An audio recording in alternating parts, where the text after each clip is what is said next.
cold. So anyways, today we are going to be talking about one of my favorite subjects, which is physical activity. Physical activity and how it affects our well-being and how it helps us with building a stronger mindset and reducing stress. So, for me, I can tell you that, physical activity has been a game changer. So anyways, just we're gonna wait a little bit and just wanted to welcome you all. I am extremely happy. We're still building our group. We're getting bigger and bigger, and super excited that we are making this a community, a fun community. Where you're going to get to interact with moms, and my aim with this community is that we empower each other, that we inspire each other, and that we are all in the same journey of making self-care a priority. And it's important to have a community so that we can inspire each other and motivate each other. So anyways, I think I'm going to start because I don't want to waste too much of your time. So I'm going to start, and this talk is going to stay in the group anyways. So as I said, today we're going to talk about how to use physical activity to increase our well-being, our physical and our mental well-being, and to reduce stress. So basically, I believe that exercise is one of the easiest and most effective ways to reduce stress, no doubt. And for me, I can tell you that exercise has been a game changer. It has really it changed my life. It basically changed my life. So what we're going to do, we're going to probably review my story, my transformational story, which really, it's kind of an evolution of me into my fitness journey. And then we're going to talk about the benefits of exercise with regards to just giving you more energy and just physical well-being. Then the benefits of exercise with regards to the brain. And then we're going to talk about how it impacts with regards to stress reduction and anxiety reduction. And after that, I'm going to give you some tips. I will be giving you some tips for you to incorporate physical activity into your daily life. So I see some people. I see Kathy. I see Talia. Hi, Pamela. So I think we're going to start because I don't want to keep you too long here too long. So anyways, who is stressed here? What mom, what busy mom is not stressed out? What busy mom is not under chronic stress? I mean, it is our middle name. All moms that I know are under constant stress and overwhelm. And now let's add to this the constant state of overwhelm of the COVID-19 situation, where we have our kids 24/7, where we have to try to work from home, we have to try to homeschool our kids, and we have all the house chores and the cleaning and the cooking and all this. I mean, it's a state of constant overwhelm, and stress is always lurking in the background. So if we go to my story, I can tell you that, as I said, physical activity was what really enabled me to get back my life.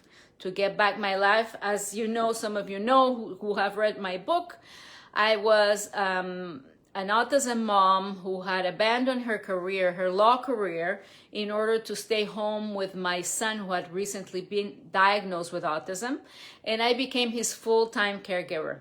And in the process, I lost myself, I lost my identity, I was burned out, I was overwhelmed, and I didn't know how to get out of the situation. And it was only by accident that I was able to get my identity back. And the accident was that we got a guide dog for my son. And at the time, my ex-husband was traveling a lot, and I had to take care of that dog. I had no choice but to take care of the dog, so I had to take her out and all that. And at the time, I said to myself, how am I going to be taking care of a dog when I don't even have time to take care of me? I had so much things going on. I had my son, I had a newborn baby. So what am I going to do? So anyways, I started taking the dog out, and I can tell you it was five days after I started taking the dog out, something magical happened. I realized that it had been ages. I mean, since my son had been diagnosed, that I had not taken time for me, that I had not gone on a walk by myself. And then I started craving these walks, because just being by myself, just going for a walk was a time that I needed for just to relax and detach from the daily grind, and also just to have some time for me, to have some time for self-reflection and self-discovery, and then just being in the present moment. So that helped me a lot to just be in the present moment and just relax and detach from the stress.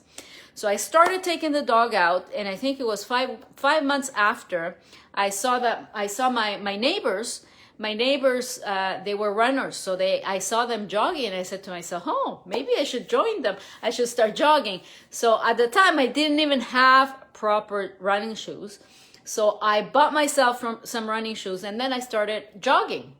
But when I started jogging, I didn't know I couldn't jog more than 2 minutes continuously. I was going up and down my street, and when I started, I was literally red as a tomato. I could not run more than 2 minutes. So I started running, going up and down my street, then I would go around the block, then I started running. I started increasing the distance to like 1 kilometer, then 2 kilometers, 3 kilometers, until one day, I think it was maybe 4 months after I started jogging, I decided to register for a 5K race. So I registered for the 5K race. It wasn't my birthday, and at the time I told myself, you know what, I'm going to register for this race as a present from myself to myself. And indeed, it was a present, because when I crossed that finish line, it was a moment that I would never forget. It was an epiphany. It was a transformational moment for me, because it was the moment I realized, you know what, I can do hard things. And I told myself that I have no other choice. I'm going to take charge. I want to take charge of my life, and I am going to make self-care a priority. And I literally started from scratch, from, just walking. My walks with the dog were only 10 minutes at the time. And when I started jogging, I could not run more than 2 minutes. So I literally started from scratch. And I incorporated exercise as my self-care tool. So I would first I started with 10 minutes, then I would, the 15 minutes, then 20 minutes. Eventually, I started reading magazines, and I started being interested about nutrition, about sleep, about hydration. And that's what really my self-care journey began, when I started when running became my passion, and just physical fitness became a passion of mine. And that's how I have become, the self-care advocate that I am, because it was really realizing that I had been neglecting my physical and my mental health, and how, and exercise has been a very important part of my transformational journey. So that's why I am very passionate about telling you how exercise can be used to not only help us reduce stress, but also increase our physical well-being, and work on our mindset as well. It helps us work on our mindset, and just generally, it is as I say, is one of the most efficient tools that you can use as a self-care tool and as a stress reduction tool. So if we go to now the Oh, just before I forget my story. So anyways, I started running, I started walking, and so I started doing this. I couldn't run more than 2 minutes. And then eventually I started increasing the distances. I did a 5K race, then I did a 10K race. Then the year after, the 6 months after, I registered for a half marathon. And then 2 years after, I registered for a marathon, which I ran in 2011.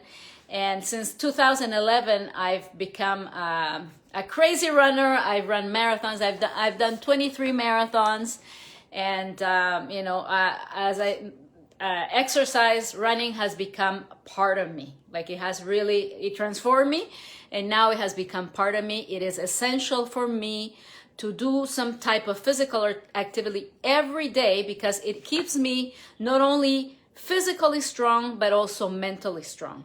And it has become for me a passion, but also a necessity. So that's why I am super pumped to tell you more about physical activity. So how does it help us? How does physical activity help us? What are the benefits of exercise? So the research is clear. Exercise is key to increase our overall health and vitality. It increases our metabolic rate. This means that we burn more calories, and it helps with weight loss. It improves our cardiovascular system, and it decreases blood pressure and blood fat levels. It also helps maintain muscle mass and strength. And it helps build bone density and helps prevent osteoporosis. And this is very important for us as women, that because we used to tend, as we age, we lose bone density. So it is very important to incorporate a little bit of exercise, if you can, at least five times a week, in order to increase your bone density. Because as we age, there's more osteoporosis, and we need to work on that, on building the bone density. So the research says performing weight-bearing exercises that force you to work against gravity, such as walking, running, dancing, any type of resistance training will help you, like lifting small weights, will help you increase bone formation and bone growth. So it is key. The other thing that exercise helps you with improving sleep quality and relaxation. And this helps you you feel more tired and you feel more energized during the day. But as you want to go to bed, then you're going to be feeling more tired and more relaxed, and it's going to be easier for you to go to bed. Now, how does exercise help the brain? Because the exercise also has some properties to help just the brain function in general. The research says that exercise increases the brain volume of actual neurons and the connections between the neurons. Exercise helps generate new brain cells, even in the aging brain. So that is why doctors recommend, even when you're getting older, to continue to do some form of exercise, so that your brain stays active. The other thing too that happens with the brain is that exercise promotes structural changes in the brain, and it increases the levels of neurotransmitters, serotonin and norepinephrine, and also it creates new cells. And these are the same, research has said that these are the same changes that happen as when we take antidepressants. So that is why exercise is so potent when it comes to stress reduction and depression, to overcome depression, because there are some changes that go inside the brain that are very similar to taking antidepressants, because it increases, just generally, there are some levels of neurotransmitters that are increased. So the same physical activity activates some processes that are very similar to antidepressants, and this activates alleviates the negative feelings, such as negative feelings and depression and anxiety. The other thing too is that when we do exercise, we're constantly challenging ourselves. We're constantly going after our comfort zone, and we're meeting goals. Every day we're trying to meet some goals, and this helps the brain build neural networks, and it creates some new pathways that replace old habits. So just doing exercise on a consistent basis helps the brain create new neural pathways. There is even some research that says that for older people, physical fitness increases cognitive performance in healthy adults from 55 to 80. And these are the same, these are some results that say that physical fitness reduces the impairment of diseases like dementia and Alzheimer's. So it is very, for us as we age, it is important to establish some kind of physical activity routine that we can continue to do in our daily lives. Because as we age, we will be needing, for our physical well-being and for our mental well-being. Now, let's look at the impact of exercise when it comes to stress reduction and psychological wellness. As I said, I first started my fitness journey with just doing walks with the dog. They were no longer than 10 minutes, 15 minutes walks. But I would notice, like I would be in total stress and overwhelm and burnout.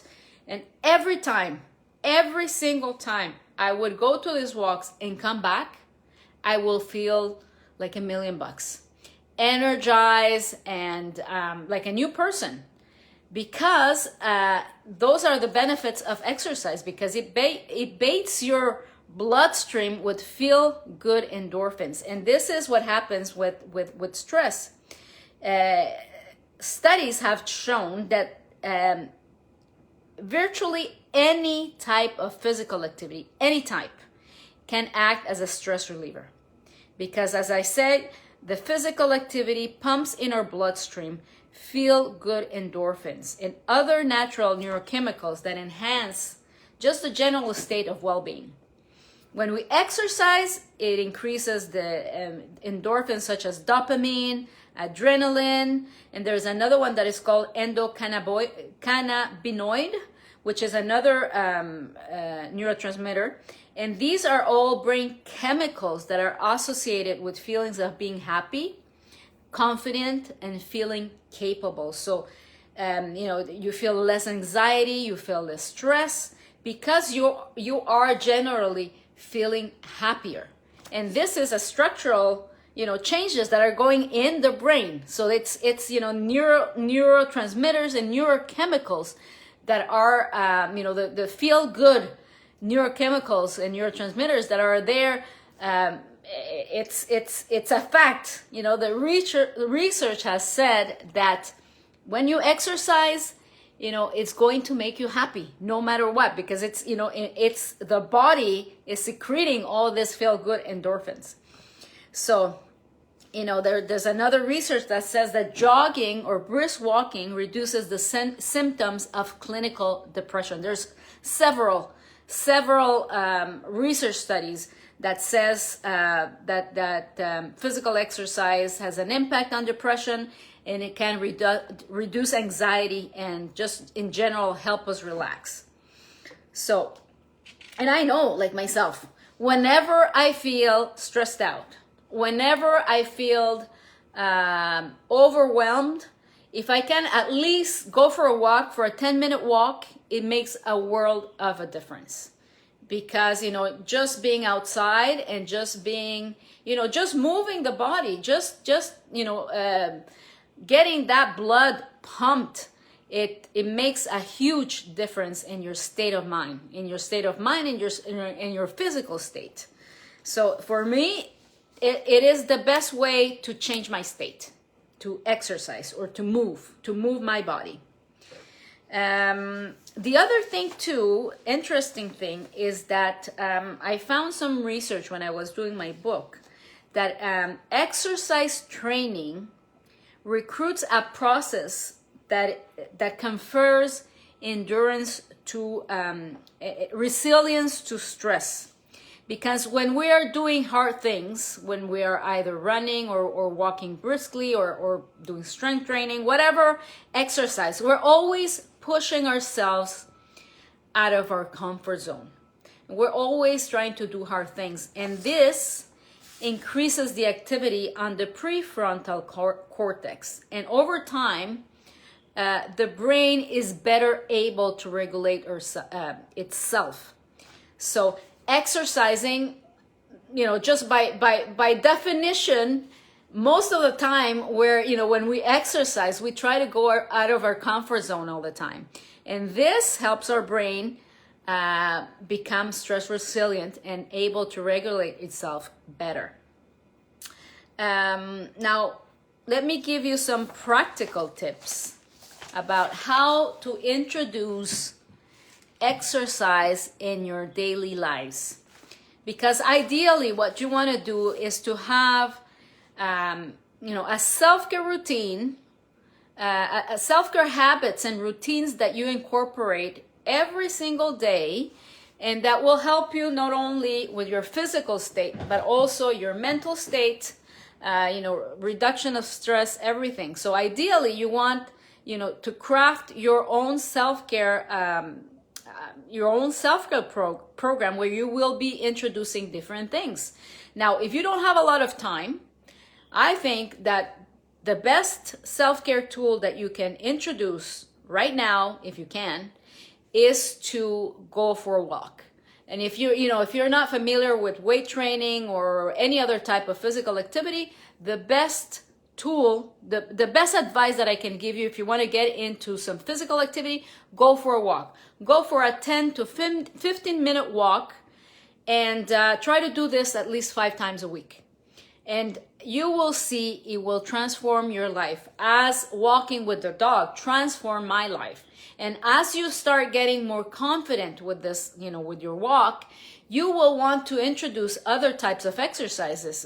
I started with the walk, then I started jogging, then I started to be interested in Pilates.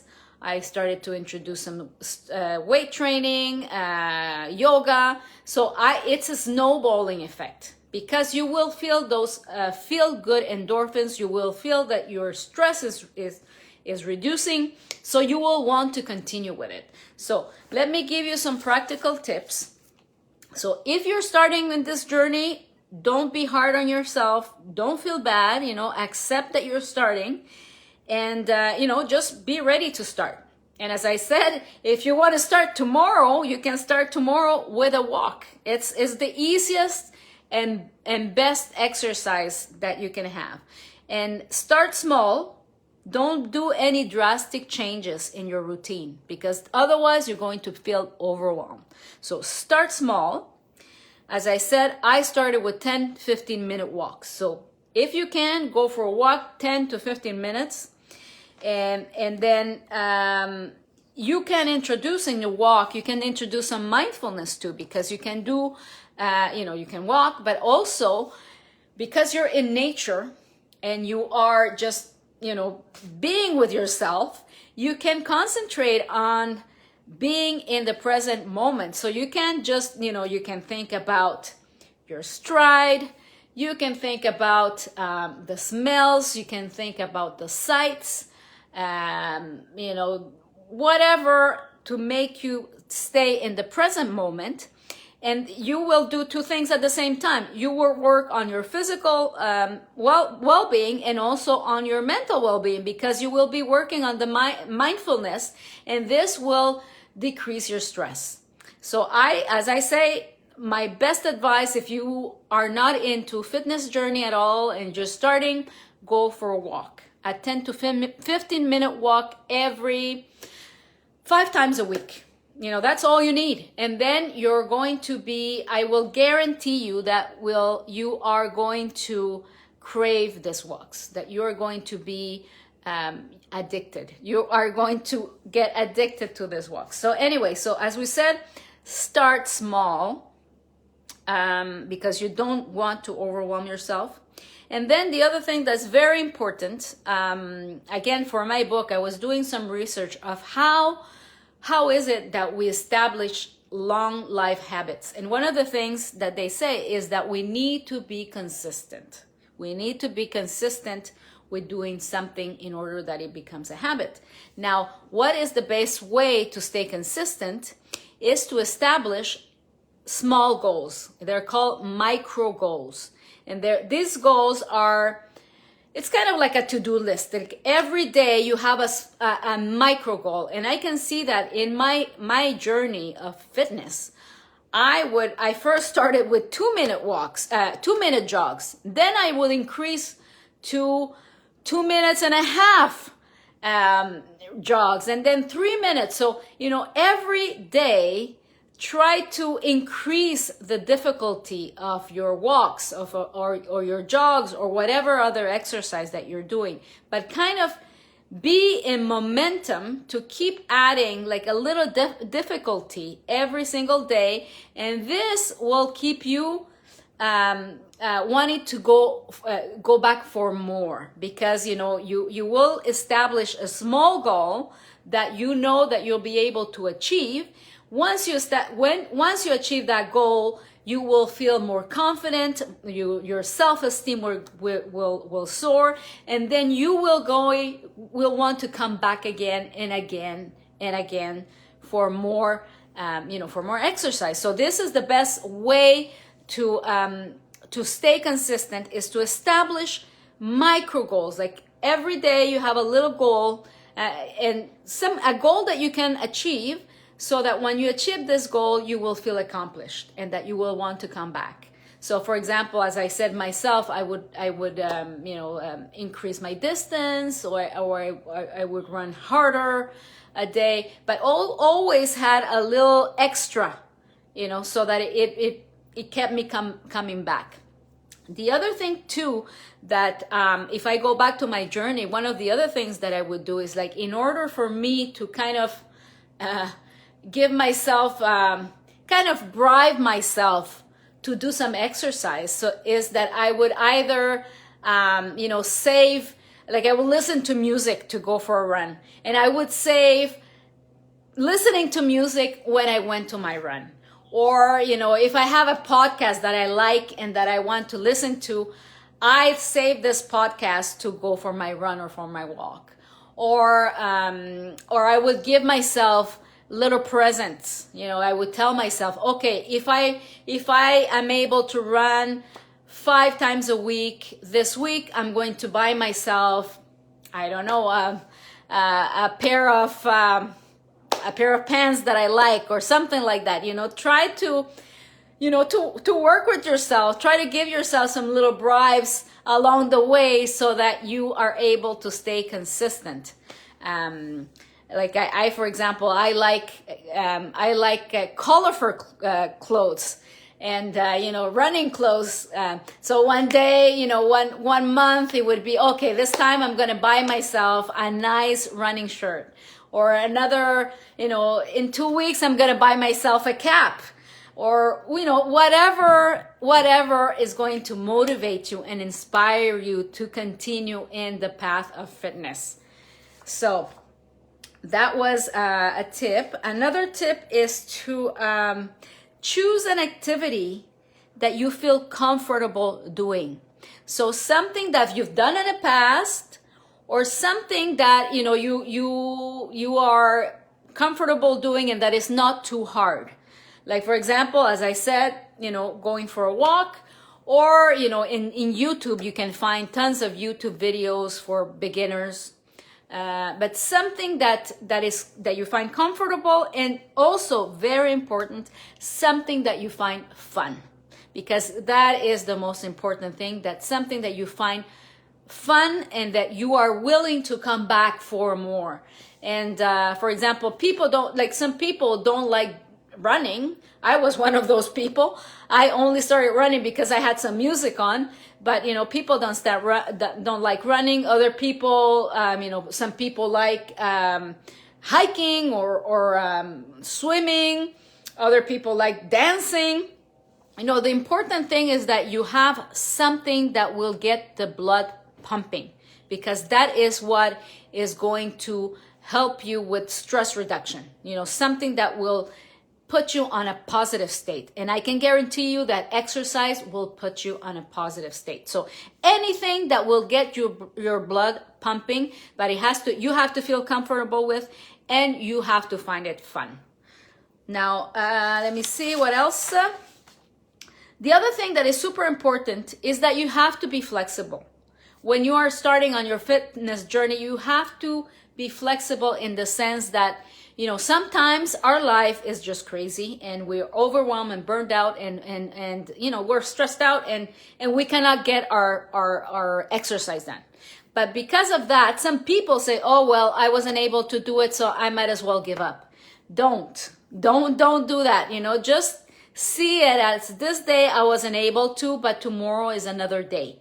So it is important that you keep the momentum. And if you didn't do it that day, it doesn't matter. Tomorrow is another day and you can try again. So it is very important to be flexibly consistent, meaning that you are going to be flexible. If you cannot do it this day, you'll do it tomorrow, or you do it the other day.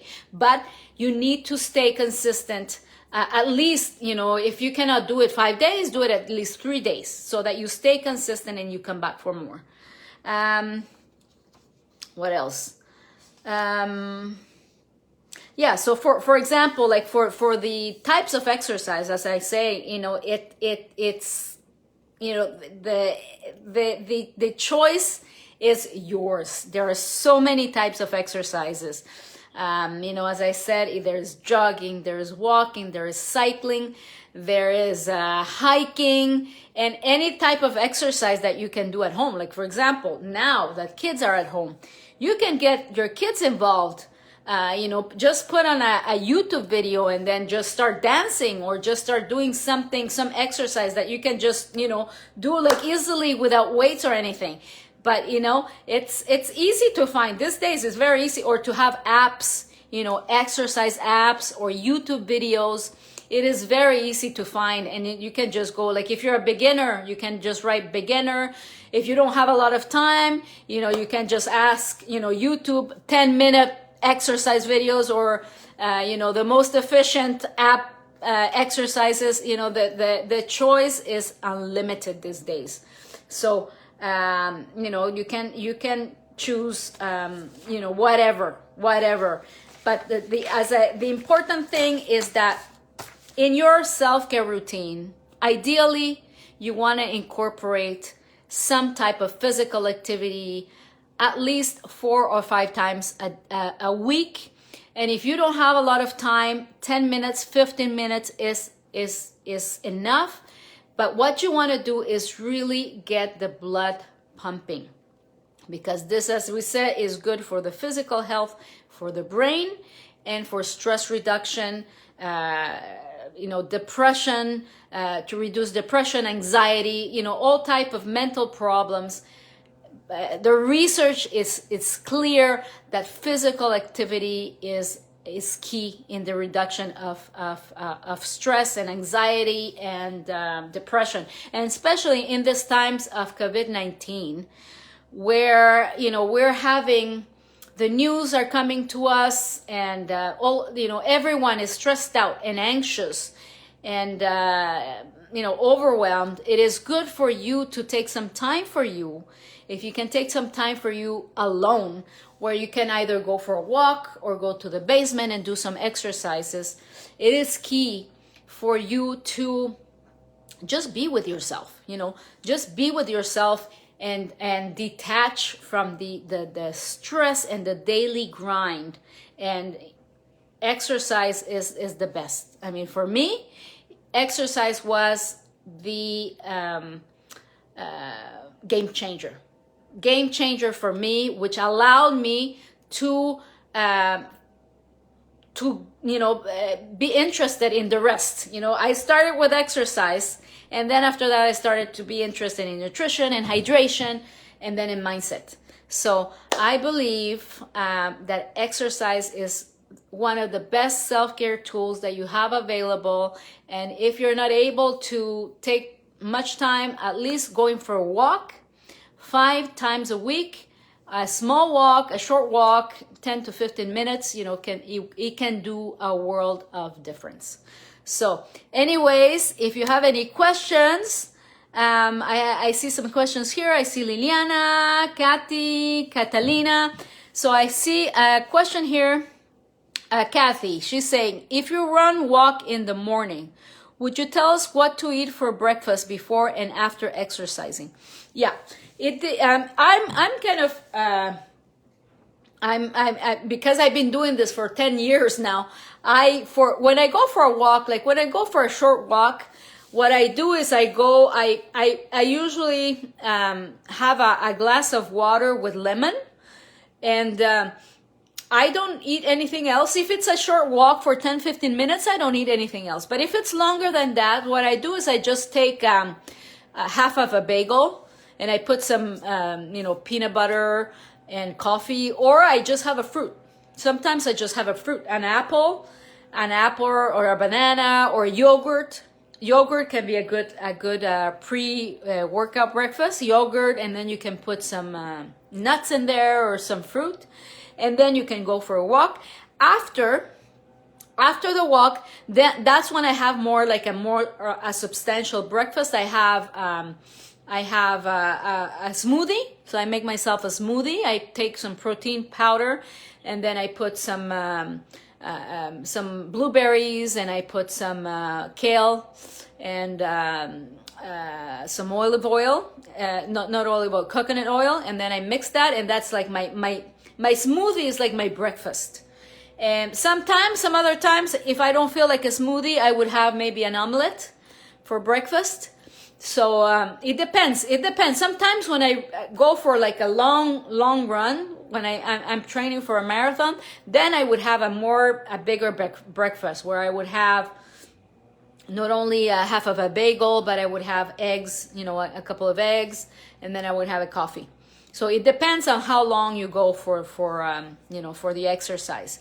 But if you're starting, you can have your regular breakfast and go for your walk, and then after that you can have a fruit, depending how long is your walk, and at what time too. Because if you go, let's say if you're going just before lunch, then you probably just want a fruit, just want a snack before you go for the walk. And if you're going after lunch, then you don't need to eat anything, because you've had your lunch.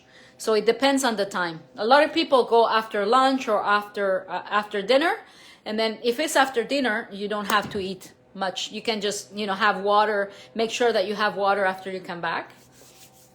Okay, there's another question here. How do you keep your motivation for running as it gets colder? That is a very good idea. And you know what? One of the things that I forgot to say here, that even me, after 10 years, I still have to make myself go, even if I'm, most of the time, I would say 80% of the time, I'm not motivated to go outside and run, or I'm not motivated to go outside and walk, because I know, especially these days, it's very cold. So how I motivate myself is that, as I said, I bribe myself. I bribe myself. Either I want to listen to a podcast or I want to listen to my music. I keep it for my runs.